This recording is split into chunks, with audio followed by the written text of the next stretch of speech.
dink, wat is krities belangrik, dan kom jy by 'n baie klein, kort, uitgesonderde stukkie uit. Dan moet jy uitvat, wat is regtig belangriker as al die ander dinge. Sodat jy kan bepaal, wat is die heel belangrikste. Jesus het gesê, daar's twee dinge wat baie belangriker is as enigiets anders. En nou moet jy verskriklik mooi luister. Die Here Jesus sê, die liefde is die belangrikste. Jy gaan sê, maar ek hoor dit al die jare. Jy gaan dit nog baie jare hoor. Jesus sê, die liefde is die belangrikste. Liefde vir God is die een saak. En die ander een is liefde vir jou naaste, vir jou medemens. En daarmee sê Jesus, dit is die belangrikste saak van jou hele lewe. Nou sal ek vra, hoekom sê Jesus is dit die hoogste prioriteit? Hoekom sê hy is dit belangrik? 'n Klompie B's wat ek wil uithaal. Die eerste is dat liefde my geloof bewys. Dit bewys dat jou geloof eg is, dat jy deel van God se familie is. Dis soos 'n waarmerk. Hoe bewys jy dit? Jou leefstyl. Dit wat jy gewees het, wys vir God. Of dit regtig jy is, of jy die Here lief gehad het met jou hele hart, jou hele siel, jou verstand, jou krag, of jy hom lief gehad het, of jy vir jou medemens lief was, soos jouself. Dis die bewys wat die Here wil hê. Dis die enigste bewys. Dis die bewys dat jou liefde eg is. Liefde bind ook 'n mens se lewe saam. En daar's krag in hierdie liefde.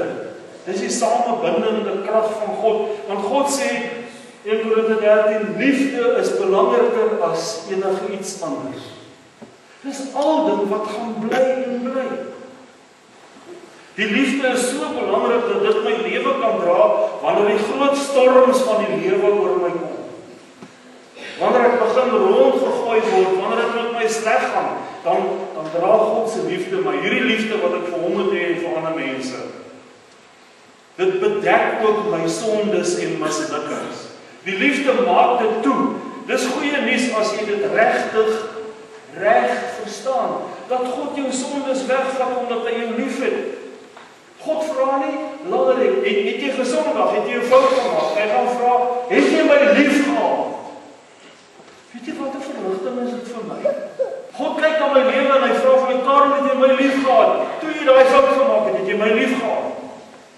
Toe jy daai fout gemaak het jy die ander persoon lief gehad?" Dis wat die Here vir ons wil sê. God weet ons is onvolmaak. Hy weet ons is nie perfek nie. Maar jy moet lief gehad.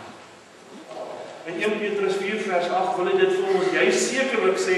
Hy sê as 'n opdrag, bo dit alles moet julle mekaar hartlik lief hê. Uit die hart lief hê, want die liefde bedek baie sondes. Kom ek sê dit weer, want die liefde bedek baie sondes.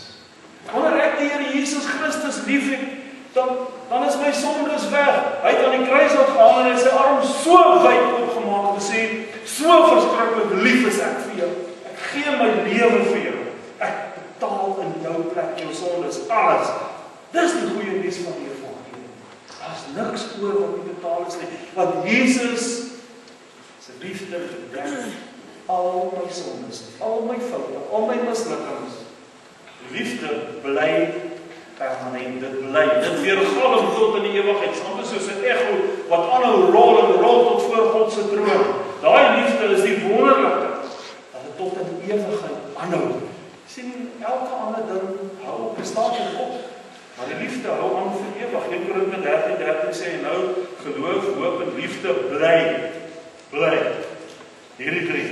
En die grootste, belangrikste hiervan is die liefde. Jy moet bietjie onthou, niks wat jy gedoen het, anders as die liefde, hou aan. Nie jou sportprestasies nie jou golfbekers nie al die goed wat jy bymekaar gemaak het nie jou grade of diplomas wat jy verwerf het nie.